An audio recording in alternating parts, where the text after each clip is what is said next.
جناتوں میں اور انسانوں میں فرق یہی ہے کہ جناتوں نے حضور صلی اللہ علیہ وسلم کو ستایا ہی نہیں.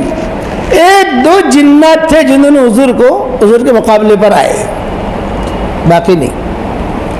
سب نے جو ہے بات مان لی. یا قومنا اجیبوا داعی اللہ وآمنوا به یغفر لکم من ذنوبکم ویجرکم من عذاب علیم.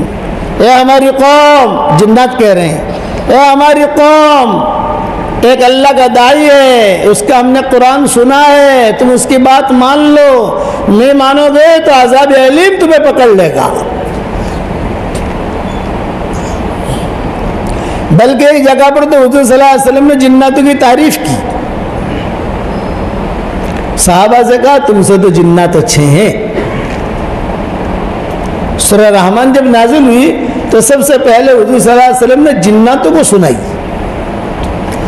حالانکہ حق کیا بنتا ہے صحابہ کو سناتے، اسی لیے جنات کہتے ہیں سورہ رحمان یہ ہماری ہے.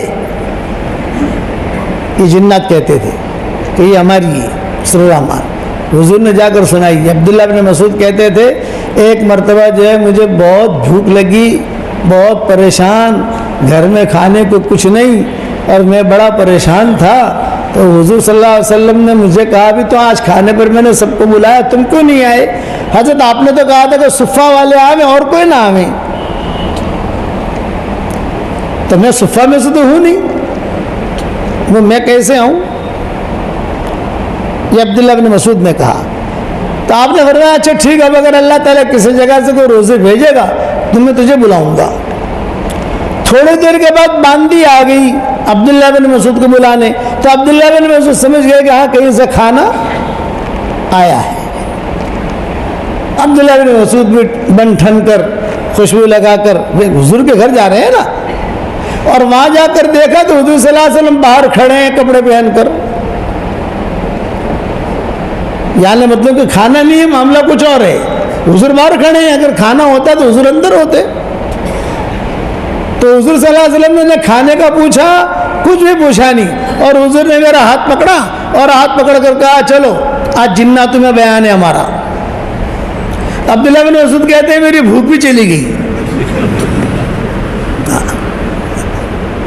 حضور نے جب یہ کہا جنات، حضور نے جناتوں میں 6 بیانات کیے ہیں. کتنے بھائی؟ 3 مکہ میں، 3 مدینہ میں، اور اس کی تفصیلیں بہت آتی ہیں کتابوں میں.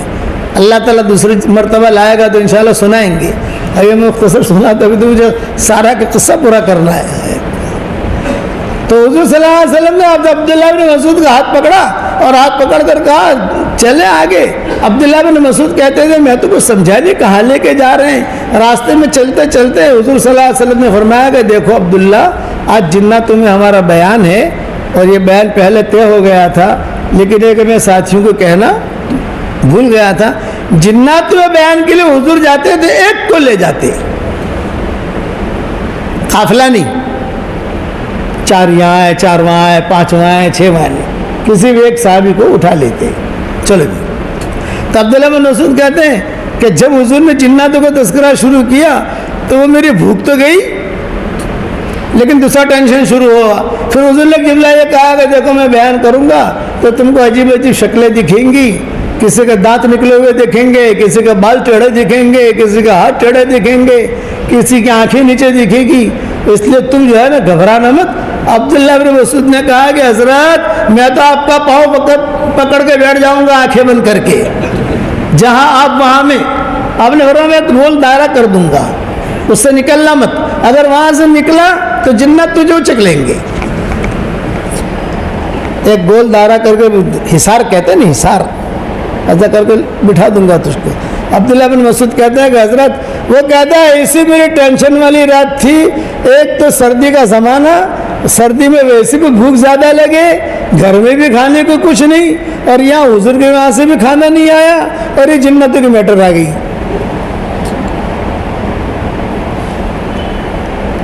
لیکن حضور نے کہا منع نہیں کر سکتا، اور حضور نے اتفاق سے مضبوط ہاتھ پکڑا تھا، یعنی کوئی چھڑا کے جا نہ سکے. چل وہاں لے گئے، وہاں دائرہ کر کے بٹھا دیا. میں تو جو ہے آنکھیں بند کر کے بیٹھ گیا. کبھی کبھی آنکھیں تھوڑی سی کھولتا تو مجھے تو ڈر لگے, ایسا ہوتا سر. اور حضور نے سورہ رحمان سنائی جناتوں کو. سورہ رحمان 31 مرتبہ ہے سورہ رحمان میں, فَبِأَيِّ آلَاءِ رَبِّكُمَا تُكَذِّبَانِ, 31 مرتبہ. جس کی شادی نہ ہوتی ہو تو 31 مرتبہ سورہ رحمان پڑھے, انشاءاللہ ہو جائے گی. لیکن پہلی شادی والا, دوسری شادی والا نہیں.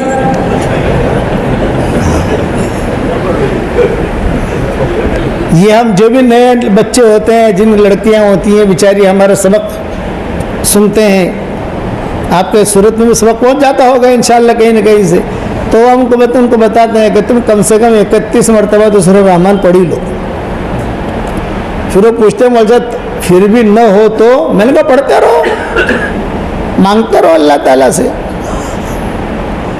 تو جب حضور صلی اللہ علیہ وسلم فَبِأَيِّ آلَاءِ رَبِّكُمَا تُكَذِّبَانِ پر پہنچتے تو سارے جنات زور سے کہتے, ارے حضرت کون سی اللہ کی نعمتوں کا ہم شکر ادا نہیں کریں گے, اللہ نے تو بہت دیا ہے, بہت دیا ہے, بہت. 31 مرتبہ آیا اور 31 مرتبہ وادی گونجی, کون سی نعمت ہے جو ہم ناشکری کریں گے, بہت دیا ہے اللہ نے, بہت دیا. عبداللہ بن مسعود کہتے کہ وہاں سے واپس آئے اور پھر ایک دن کے بعد 2 دن کے بعد حضور صلی اللہ علیہ وسلم نے صحابہ کو سنائی مسجد نبوی میں. تو صحابہ جو وہ نیچے منہ کر کے سنتے رہے. جب پوری سورہ رحمان ہو گئی تو آپ نے فرمایا تم سے تو جنات اچھے تھے, تم سے جنات اچھے تھے. فَبِأَيِّ آلَاءِ رَبِّكُمَا تُكَذِّبَانِ پر پوری وادی گونجتی تھی اور تم تو جب بیٹھے ہو ایسے. پھر آپ نے فرمایا جب فَبِأَيِّ آلَاءِ رَبِّكُمَا تُكَذِّبَانِ آئے, یہ پڑھو, یہ پڑھو, یہ پڑھو, پھر حدیث آئی. تو جنت میں تکلیف نہیں پہنچائی, انسان مقابلے پر آئے. اسی لیے جنات جو ہے وہ متعدی نہیں ملیں گے, وہ اپنا کام کریں گے, یہ کریں گے سیدھے سادھے, اس میں اچھے بھی ہوتے ہیں برے بھی ہوتے ہیں, اور ان کو بیماریاں بھی نہیں ہوتی. ڈائبٹیز جناتوں کو نہیں ہوتی, ہارٹ کی بیماری ان کو نہیں ہوتی. اسی لیے آپ نے نہیں دیکھا ہوگا کہ جناتوں کی دوا ہو, ایک جناتوں نے ہسپتال کھولا ہو یا جناتوں نے ہوائی جہاز بنایا ہو, وہ سکت رکھی ہی نہیں ہے. وَلَقَدْ كَرَّمْنَا بَنِي آدم, انسان کے بچے کو اللہ نے یہ قوت دی ہے کہ مسجد بھی بنائے گا, ہوائی جہاز بھی بنائے گا, بلڈنگ بھی بنائے گا, موبائل بھی بنائے گا. یہ سارے دماغ اللہ, جناتوں کو نہیں. جنات کو تو ہماری عبادت کرو. اسی لیے کوئی جن کسی نبی کے مقابلے پر نہیں آیا. ہر زمانے میں جنات تھے نا, لیکن کسی کے نبی کے مقابلے پر آ کر مقابلہ کیا انہیں تم غلط ہو. ایک جن تھا طائف کے قصے کے بعد یا طائف کے قصے سے پہلے, بڑا جن تھا, بہت پریشان کرتا تھا. تو حضرت علی آئے, حضرت علی نے کہا مجھے ایک جن نے آ کر کہا ہے کہ ایک بہت خطرناک ہے عفریت, وہ بہت پریشان کرتا ہے, آپ اسے قتل کرنے کا حکم دیں. آپ نے فرمایا میں قتل کرنے کا حکم کیسے دوں جبکہ کوئی اس کی برائی میرے سامنے نہیں آئی ہے. تو دوسرے جنات آئے, انہوں نے کہا کہ حضرت یہ بہت پریشان کر رہا ہے, یہ ہے. پھر حضور نے کہا کہ اچھا تم اسے قتل کر دو. بس ایک جن کے بارے میں آتا ہے, باقی نہیں. باقی جنوں نے تو حضور کا ساتھ دیا. جب واپس آئے طائف سے, طائف والوں نے نکال دیا, مکہ والوں نے داخل ہونے نہیں دیا. تو بیچ میں رہے نا حضور اور زید ابن حارثہ, یہ دونوں بیچ میں رہے. طائف والوں نے کہہ دیا خطرناک یہاں آنا مت, مکہ والوں نے کہہ دیا ہمارے بارڈر سے نکل گئے, ہمارے پاس آنا مت. اب حضور کہاں جائیں؟ تو بیچ میں جو حضور نے وقت گزارا ہے اس میں جناتوں نے نصرت کی ہے. کھانا پہنچانا, کھجوریں پہنچانا, پھل پہنچانا. بعد میں پھر جو ہے حضور صلی اللہ علیہ وسلم نے بلایا کچھ مشرکین مکہ کو, بھئی ہماری مدد کرو, ہمیں جو ہے ساتھ دو, میری بھی بچے مکہ میں ہیں, زید ابن حارثہ بھی وہاں ہے سب. تو کچھ پھر جو ہے لوگوں نے ساتھ دیا, کسی نے انکار کیا, تب جا کر حضور مکہ میں داخل ہوئے. خیر لمبی تفصیل ہے جناتوں کی, کبھی سنائیں گے انشاءاللہ. اور سننے جیسی ہے, سننے بھی چاہیے تاکہ پتہ چلے انسانوں میں جناتوں میں فرق کیا ہے. میرے والد صاحب رحمۃ اللہ علیہ فرماتے تھے کہ ہمارے یہاں مشورے میں ایک مرتبہ بات آئی جناتوں کی، وہ کہتے تھے کہ ہم گشت نہیں کر سکتے، ابا کہتے تھے. تو حضرت نے پوچھا کیوں نہیں کر سکتے؟ بولے ہم گشت میں جاتے ہیں، ایک امریکہ چلا جاتا ہے، ایک نیوزی لینڈ چلا جاتا ہے، ایک آسٹریلیا چلا جاتا ہے، بھاگ جاتے ہیں سب. تو حضرت نے کہا گشت کرو چاہے وہ بھاگ جائیں، تمہارا کام گشت کرنا ہے، ملے تو بات کرو، نہ ملے تو کوئی بات نہیں. یہ ابا فرماتے تھے ہم کو، اس وقت چھوٹے تھے ہم، اور بہت قصے سناتے تھے نظام الدین میں جناتوں کے، ابا خود ہمیں سناتے تھے اور ہم بھی دیکھتے تھے. ابا کی خدمت کے لیے جنات آتے تھے. تو کسی جنات نے یہ یاد رکھنا کہ حضور صلی اللہ علیہ وسلم کا صحابہ کا مقابلہ نہیں کیا ہے، مان گئے. حضور کے اخلاق تھے کہ حضور صلی اللہ علیہ وسلم نے جب حضور نے سورہ الرحمن سنائی تو جناتوں نے انسانوں کی شکایت کی، یہ انسان ایسا کرتے ہیں، ایسا کرتے ہیں، ایسا کرتے ہیں. حضور نے فرمایا ٹھیک ہے. واپس آ کر حضور صلی اللہ علیہ وسلم نے دوسری مرتبہ فرمایا دیکھو تمہارے بھائی جنات تمہاری شکایتیں کر رہے تھے، تمہیں یہ نہیں کرنا، یہ نہیں کرنا، یہ نہیں کرنا، یہ نہیں کرنا. تو میں سارا کا قصہ سنا رہا تھا اور یہ بات چل پڑی اس طرف. تو یہ سارا جو تھی یہ مدینہ میں آئی تو حضور نے اپنے خاندان والوں سے کہا میں کسی پر بوجھ ڈالوں گا نہیں، میرے خاندان والے دے مال. اخلاق، انک لعلی خلق عظیم.